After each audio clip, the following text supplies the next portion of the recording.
So greetings, everyone. Welcome to the Statewide Call. I'm Jose Torre Bueno, a member of the steering committee of the California Alliance for Community Energy. Please be aware that we intend to publish today's talk. I'll introduce the speaker in just a moment after reading our new vision statement.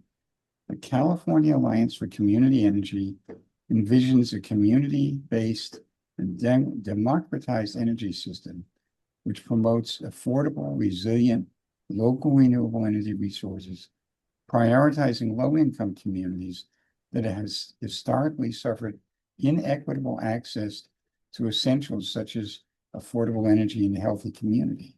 So thank you for joining us this month. This month's call is about how advanced geothermal can open doors for communities, workers, and clean, firm, distributed energy resources. Technologies developed for the oil and gas sector are being reapplied to geothermal energy development. This comes with some risks and challenges, but it also opens up huge opportunities for clean, firm, 24/7, 365 power that is far more geographically flexible and scalable than conventional geothermal. It also has the potential to provide community benefits, including a high road transition for former oil and gas workers, and a new component in the suite of energy resources that can be part of equitably deployed DERs. Our presenter today is Woody Hastings. Woody Hastings is an energy and environmental policy analyst, strategic planner, and community organizer with almost over 30 years experience in the nonprofit, governmental, and private sectors. He's been with the Center for the Climate Center since 2010, where he helped lead the formation of Sonoma Clean Power, California's second community choice aggregator, and later worked to expand CCA statewide. Most recently, Woody his focus has shifted to the advancing and equitably centered, worker-friendly, managed transition away from fossil fuel production in California, including demand-side work in transportation and building electrification. He holds a degree in environmental studies from San Francisco State University and is a fellow of the Leadership Institute for Just and Resilient Communities. So with that, I will turn it over to Woody to tell us about geothermal. Well, thanks so much, Jose, and thank you all for being here. It's great to be here. I think this is the first time I'm ever giving a formal presentation for the Alliance, and really happy to do that. You know, I was around when the Alliance was founded, and just been great to see the evolution over the years of your great work. And so happy to be here, and really excited to be able to share with you the work we're doing related to NextGen geothermal energy. I am going to turn my camera off and then share my screen, turning my camera off in hopes that that helps with my audio. I know that sometimes, because I'm out here in the boonies in Sonoma County near Sebastopol, that the audio can get choppy. So I'm going to turn my camera off, share my screen, and get rolling. So we are here today to make sure you're on the right bus. We're here today to talk about geothermal, and as Jose said, how advances in technology, yes, many of them developed for oil and gas, are opportunity for really, I'd say, the kind of energy deployment electricity systems that the Alliance prioritizes. The image here that you're seeing, it's a photo I took of the Grand Prismatic Spring in Yellowstone National Hiking Trail that you can get up above it. And so I took this photo, and it's, you know, it's not in California, but it is sort of representative of what we're talking about here, the heat within the earth. And if you've never been to Yellowstone, man, oh man, you should visit. It's so cool. Great place to be, a great place to sort of get an introduction to geothermal, the geothermal phenomenon, right? So a little bit of an outline of what we're talking about here today. Just a little more intro about the Climate Center and why we're involved in this and what I'm doing with it.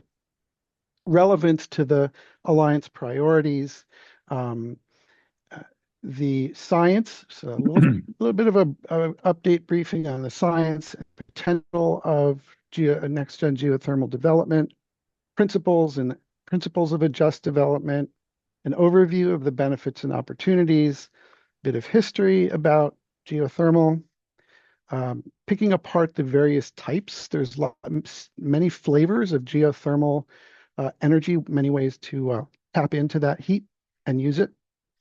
Some of the challenges, overview of the current policies and investment, economics and labor connection. I'm going to talk about some of the industry players, and then there's a page of resources for you all. And so there are in this presentation there are hyperlinks in the narrative. I'm going to share the slides with y'all afterward, or with Jose or Takira, so it can be shared out, and you can have these. And there are hyperlinks to sources and other materials.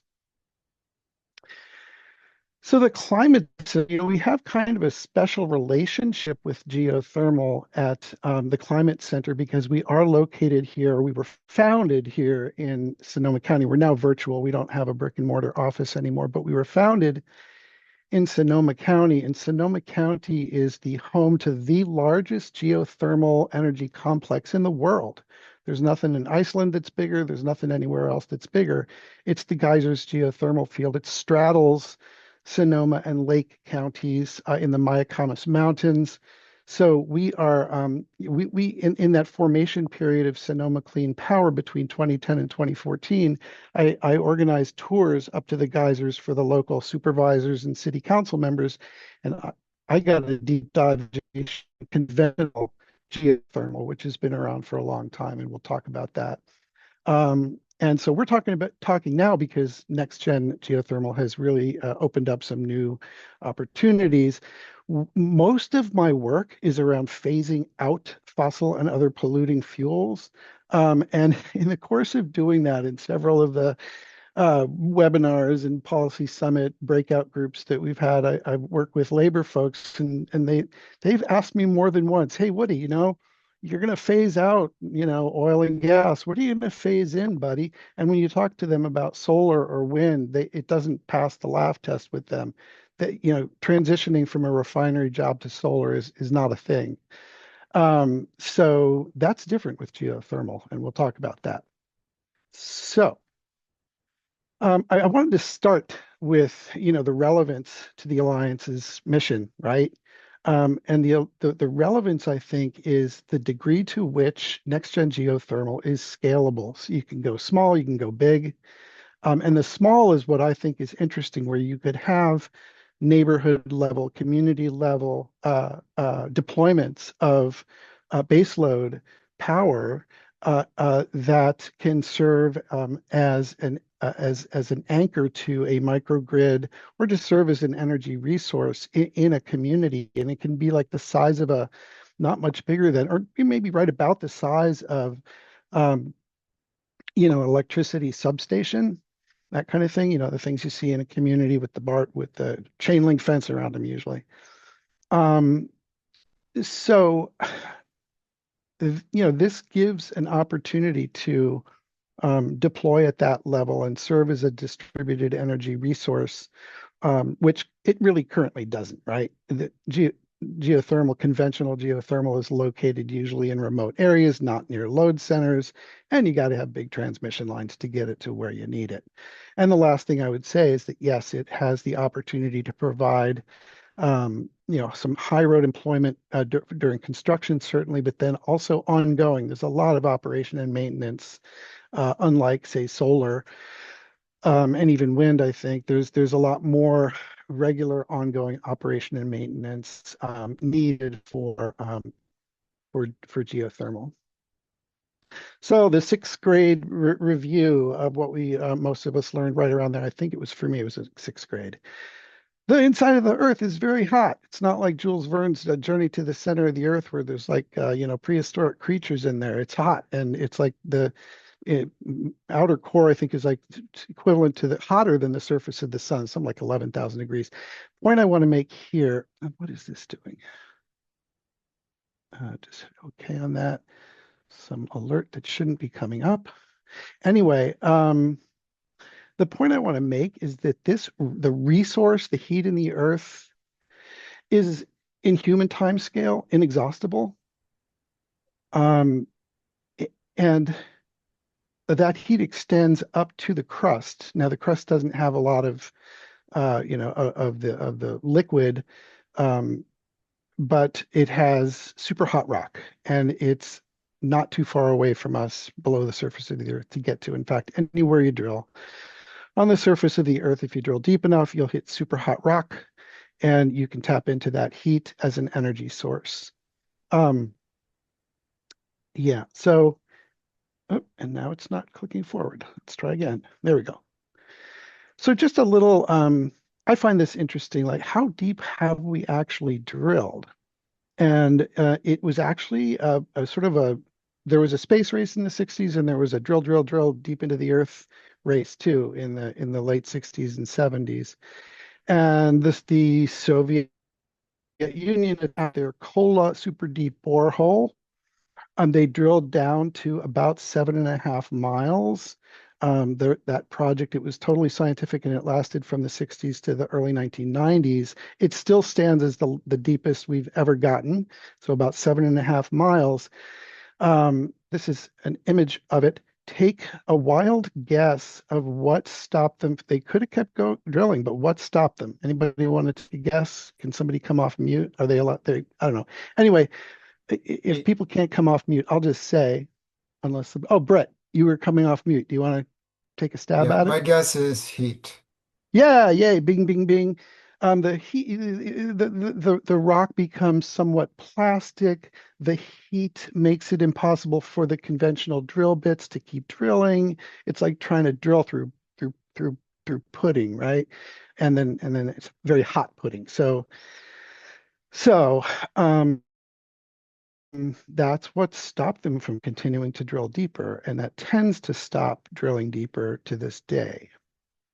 So I do want to talk a little bit about the potential. You can go all over the map in terms of what the projections are, speculation is, but there's an enormous amount. Right now, geothermal is only, and it's been like this for a long time, it's only about 5% of California's energy to 2.7 gigawatts, and that's mostly at the geysers. Geothermal, the geysers itself is around 2 gigawatts of that amount. Now the CPUC has ordered new geothermal, and they're going to be doing solicitations in 2027 for deployments in the early 2030s to the mid 2030s. The National Renewable Energy Lab, and I am going to continue to call it that. I'm not going to go with the newly renamed name of it. It's the National Renewable Energy Lab, estimates that there's about close to 30 gigawatts of coverable next-gen geothermal.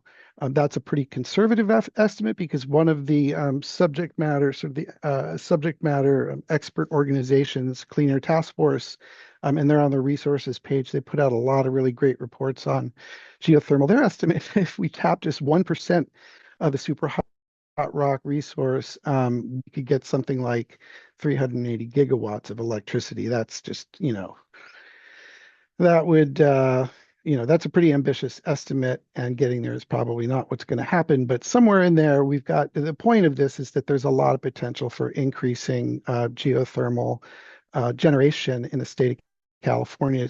California has the best resources in the US. It's really important to the Climate Center. We have a guiding principle of climate justice, along with a high road transition for workers, in addition to following the latest science. Those are our three core principles. So on the climate justice front, it's like, look, let's not repeat the wrongs historically, because conventional geothermal requires hot rocks and water. It's sometimes called hydrothermal because they rely on the natural water resource. So it requires those two things. It also requires permeability of the subsurface. geomorphology. And but this is meant, these are all photographs of indigenous folks enjoying hot water at the surface. And that's where those areas, including the geysers, where that resource for the indigenous has been destroyed, right? And so we have the opportunity, especially given the geographic flexibility, to avoid sensitive ecological areas, to avoid social disruptions and trampling on sacred sites and such. So we want to look at some principles of just development, and here's a few ideas for that. Meaningful community engagement, environmental protection, high quality employment, being careful about resources, water and land conservation, watching out for induced seismicity. I'm going to talk about that a little bit more. And maximizing efficiency and minimizing emissions. There can be some emissions with some deployments, and so they can be minimized, and we should do that. There are some examples out there. California Environmental Justice Alliance and one of the industry players, Fervo, has a set of sustainability principles that are along these lines. So I think this is a super important thing that's sort of a contextual overlay of everything we do when we talk about expanding geothermal in the state. So what are some of the benefits just in general?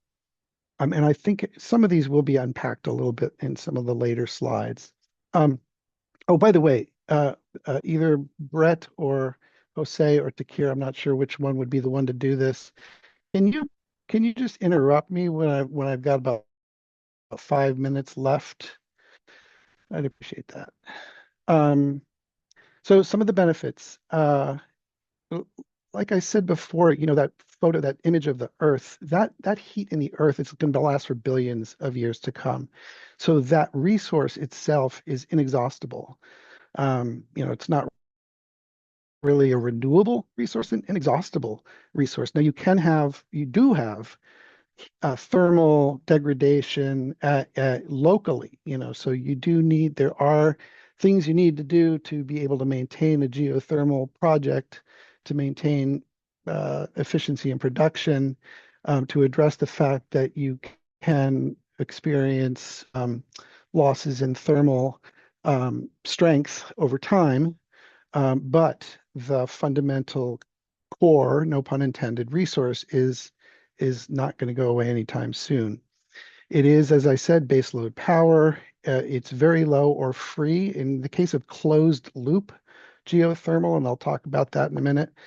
In the case of closed loop, it really is, I would say, pretty much zero greenhouse gas emissions. I rarely ever say that. Things are usually low greenhouse gas emission, not zero. There's a great one-to-one transfer of skills transfer from oil and gas to geothermal. It's pipe fitting, it's drilling, all that kind of stuff. So they're familiar with that.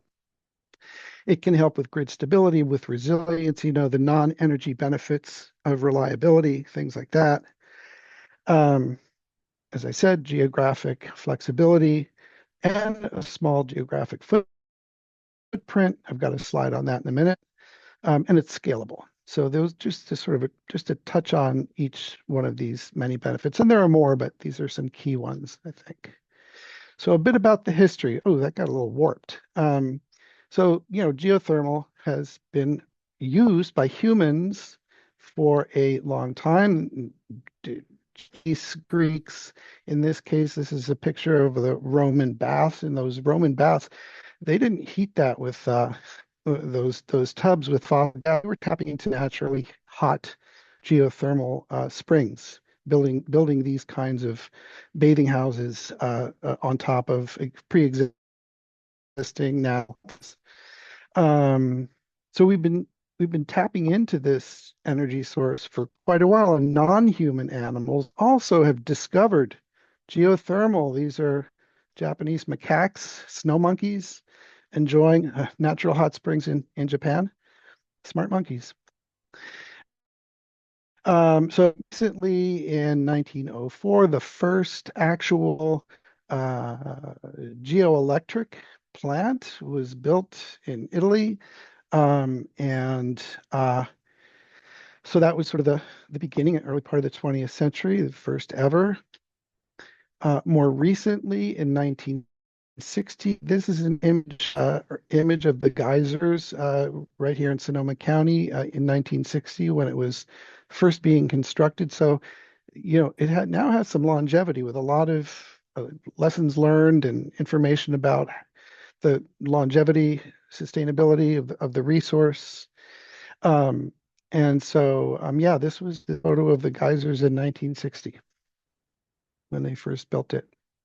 All right, shifting to talking about the different kinds of geothermal. We are talking today about geoelectricity. There are different ways, sometimes a lot of times when you talk about geothermal, people immediately think you're talking about ground source heat pumps, the heat exchanger to heat or cool, similar to an air sourced heat pump HVAC system using geothermal as the stable thermal source. There's low temperature district heating. There's different, or they're also known as thermal energy networks, where you're using low temperature geothermal. It's not hot enough to produce steam to produce electricity, but it is warm enough to say run through pipes in say a college campus or any kind of business park campus or community, a residential community, heat homes. So we are talking about geoelectricity. Conventional has three different kinds of, three different flavors of conventional geothermal, and advanced or next-gen geothermal also has several different types, and I'm going to talk about that. Included this image. This is an image I took this, I think it was actually New Year's Day, 2025. And what that is that's an image looking north from Sebastopol, California, toward the Mayacamas Mountains, and that's the geysers. Um, it's steam coming, the geysers. So quite often when you look north from where I live in Sebastopol, you'll see clouds only in one place, and they're clouds that are formed by that water vapor coming up off of the geysers up there. And a closer look shows this pretty small footprint of the actual production plant in the mountains there. And so a lot of that steam, by the way, is really just coming off of fumaroles and other surface exposure of hot water at the surface. So a lot of that steam is just coming off of the surface of the earth, but a lot of it also is coming from the geothermal facility itself. They don't recondense all of the water there, so there's a need to pump water in. For the first, I think it was up till sometime in the 1980s. It was built in the 60s, and in the 1980s they started noticing a drop off in production, and that was because the natural water resource was starting to be tapped, was starting to be used up. So now they pump secondarily treated wastewater from the Santa Rosa side and from the Lake County side up to the geysers using parasitic power, and keeping that operation, keeping the injection wells, plenty of water. I mentioned some of these slides get a little bit random, so going to the geographic footprint again, just per megawatt hour, geothermal has a very small geographic footprint compared to really most other resources that need a lot of land for their production. So what are some of the what are they, or what do they do? They tap deeper into the earth than conventional typically. They use drilling technologies by or for the oil and gas industry, and that includes fracking. I'm not afraid to say that, hydrofracking. And that's enhanced or engineered. EGS is the industry term for that, and that's really referring to the fracking piece of the puzzle. Then there's closed loop geothermal, and there's some exciting things coming up with the technology with high-powered microwave-based drilling. Now, this is a diagram. Thank you, Clean Air Task Force. that depicts some of these varying types of NextGen geothermal. Far left is conventional, where you basically just have an existing resource of hot rock that's all busted up, it's permeable, fractured naturally, and water is already there, and you can tap into it and just draw out. It's almost like, oil gushers. You tap into it, and there's water under pressure, and it comes up, and you can spin a turbine pretty easily, and that can last for, as it did with the geysers, decades. It does eventually, it's eventually exhausted. Um, so enhanced geothermal, um, um, with hydrofracking, it creates the fractured permeable subsurface rock that you need in order to run water directly through that rock, to extract steam to spin a turbine. And in most cases, there's no water present, so you're also needing to inject water. So there's water use involved in that. There are hybrid systems. I'm less familiar with that, but the one that is, that I think is the really most exciting is closed loop, because you avoid fracking, you really avoid risks of water contamination. And it's a system there on the far right, where you're basically encasing your heat exchange fluid within pipes the entire time, from the surface all the way down. And because of that, you are able to condense nearly 100% of the water. And so from a water conservation perspective, from a water contamination perspective, from an efficiency perspective, it's really sort of the holy grail of geothermal systems. And I'll get to there's a company that's working on this, that's really making some dramatic advances in it out. So yeah, those are the various types, and this is just a sort of a close in look of a next gen system, where you have you're circulating, you're recondensing, you're extracting that heat, you're spinning. So that just sort of helps get a closer look at what's going on.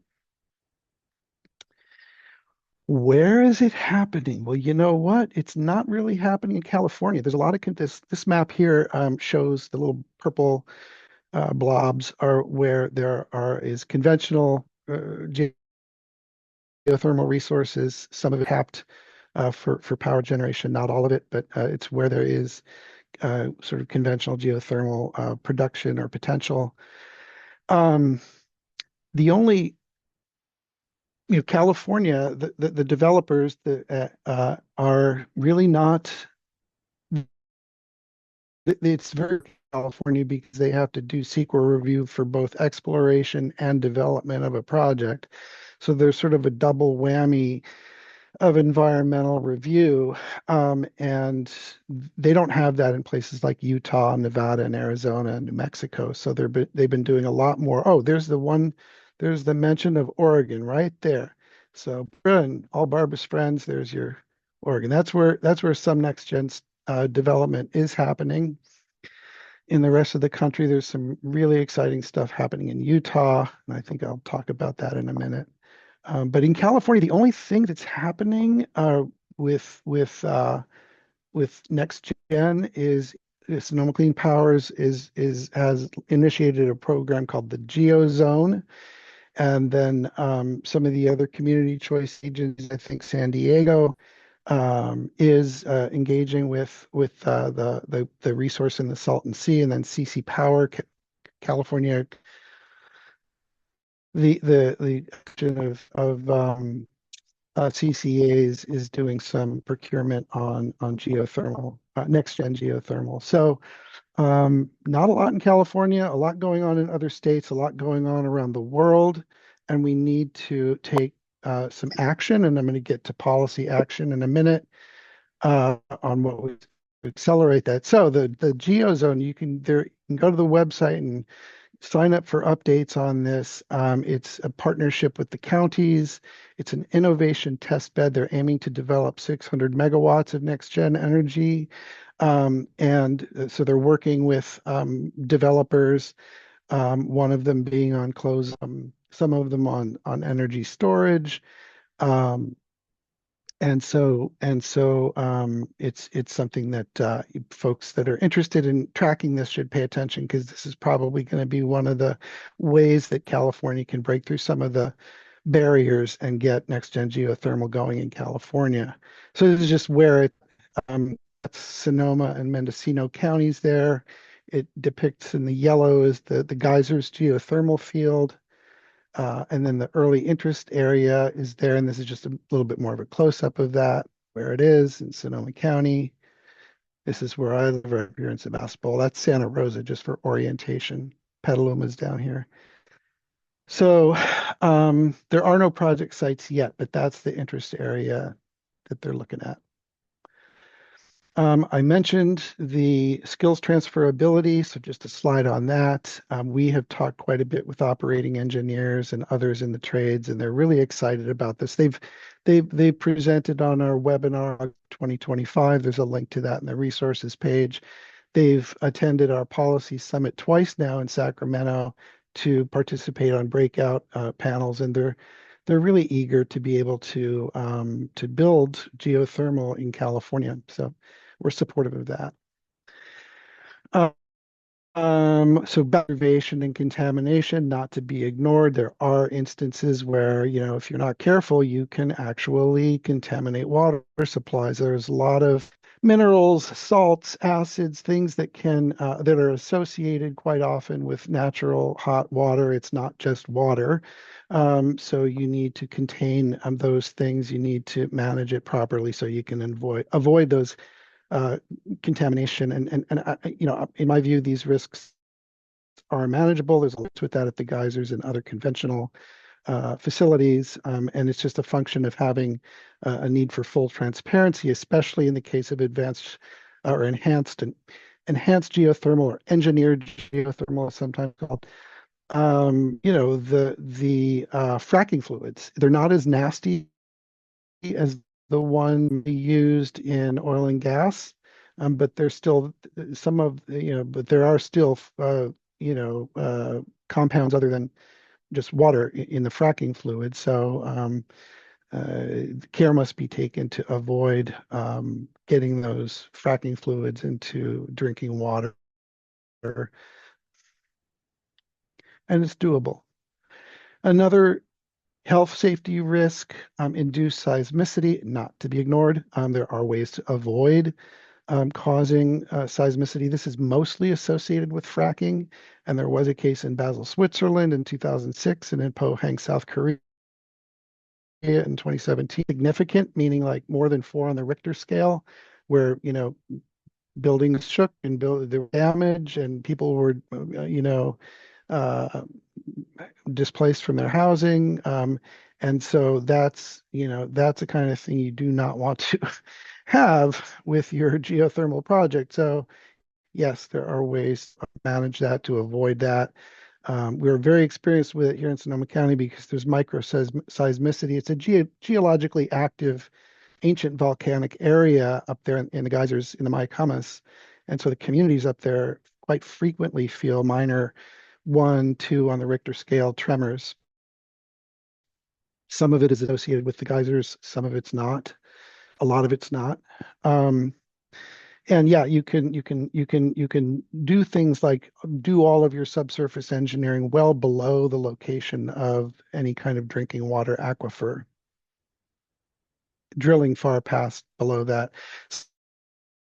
Some of the industry players here, actually, I'm only going to mention 3, Fervo, Ever, and Quaise, but there's many, many more. Not all of them are doing business in California, but a lot of them have stated that they would like to. So the first one I want to mention is Fervo. They're the one that has a project in Utah, and it's called the Cape Project. And what Cape is in Utah? There's not near any coast or anything, Cape. And so I learned that it's named after the Cape Fox. And so, question, and then I learned that they name all of their geothermal projects after foxes. And why is that? Um, and this is normally if everybody was off mic, this is one wild guess, but I'll just give you the answer because foxes eat ducks. And you all know what the duck curve. I know with this group, you know what the duck curve is.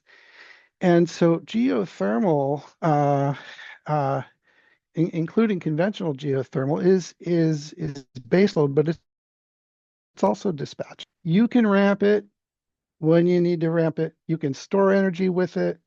You can, yeah. So it is a means of really dealing with this long-standing problem of that evening ramp and what to do with all that extra solar juice in the middle of the day.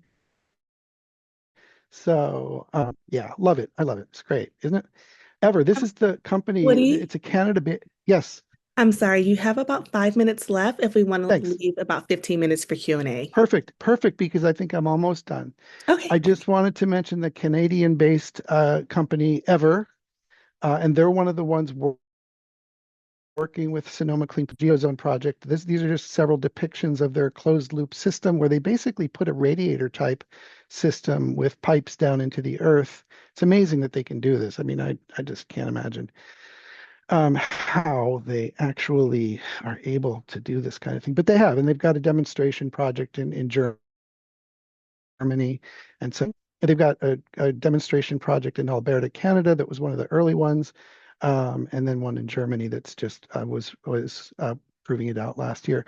Quays, wow, this one is really interesting, which uses uh, um, uh, super well. What it uses microwave technology where it's a directed microwave beam to drill through rock. You can drill conventionally for a while and then get to a certain point where you need to go even deeper, and then you would apply this microwave-based boring technology and a high energy beam, kind of like, Star Wars type laser beam type of thing, and just drills right through rocks. They've got some amazing videos on their website. So I'd advise anybody that's curious about how this all works, check it out. So new drilling techniques that could really, really, really reduce the cost. Yeah, north right now. It's conventional is between 60 and 100 megawatts, and then it goes, the little plus sign there means it goes north of 100 megawatts very easily when you're talking about developing some of the next gen projects. The US Department of Energy has a earth shot, I think they call it, NextGen to $45 a megawatt hour by 2035. That would put it right in there, sort of competitive with conventional geothermal, but and then in between that and fossil gas. So that's the yellow line in the middle of what the target is for 2035, and it's currently way more than $45. Um, this is just a slide that really shows that that some of the data. I think about this because the data centers are looking at investing in small modular nuclear reactors or massive. Some of them are building fossil gas plants to power their data centers, and there some of them are also investing in geothermal, but not a lot. And so it's just a question around, we need a lot of power. We've got electrification going, beneficial electrification for a lot of reasons. And just the point being like, before we prioritize data centers, we really should be, doing these things for to meet basic human needs. Oh gosh, you know what? I got to go quicker. So policy landscape, I'm just going to switch over this one. This is just showing the lack of investment in geothermal. It's still roughly where it's at right now. See that geothermal, the red thing at the top? That was what the Biden administration and Investment and Jobs Act, where they were at on carbon capture and storage, nuclear and hydrogen, billions and billions of dollars for that. Next to nothing for geothermal, and the Trump administration, even though they're not opposed to it, hasn't done much better.